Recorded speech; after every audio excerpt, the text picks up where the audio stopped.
Hey guys, Josh here, and you're watching Chimp Skills. And today we're going to expand on one of the earlier videos I did, which was talking about talking, where we were looking at getting all the information when we're communicating with someone. So today we're going to talk about, we've got all the information, so there still can be a lot of butting heads. So, you might be talking to someone where, you're like, oh, you're just not hearing me. It's like, if you could just see it from my point of view, you're like, look, if you just listen, you can get this sort of clash that happens. And that can be due to a multitude of reasons.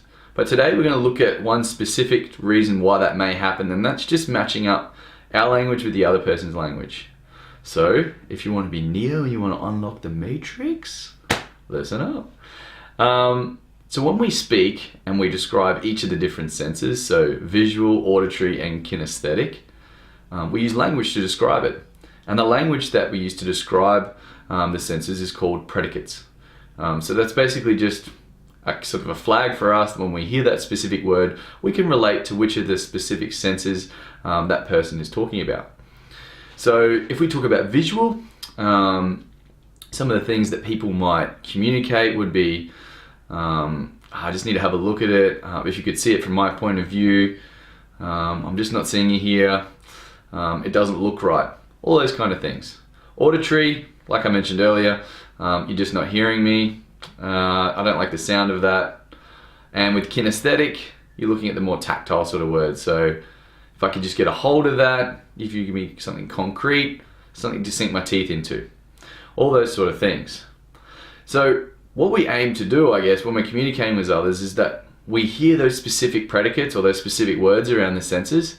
What we want to do with that person is use the same language back, because we've all got our own sort of, I guess, predetermined patterns that we like to use. And what you'll normally find is that you have a particular sense that sort of dominates most of the language that you use. And that can tell us a little bit about yourself or about another person. So when we look at visual, they're generally people who are well-groomed, appearances really matter. They tend to be sort of distracted easily by sort of visual things. I know I'm a visual person, so when someone's talking to me, my eyes are wandering everywhere. Trouble remembering sort of verbal commands because it just doesn't relate, and generally memorize things with images.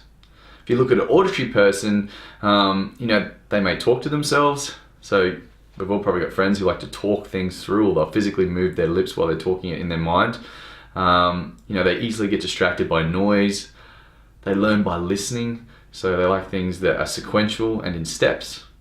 And then if we move on to kinesthetic, these people generally, they're slower talkers. They may stand a little bit closer to you than a visual person. So they might be sort of in your face. They respond to physical rewards and to the sense of touch. And last but not least, they want to walk through something if they want to memorize it. So they want to take you through the steps and physically go through it.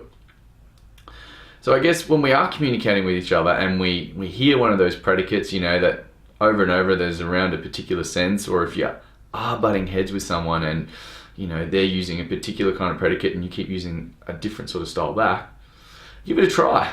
Try use that same language back to that person and then, see if you get a better outcome. Hopefully get to unlock the matrix. What's up? How cool is that backdrop? Seriously.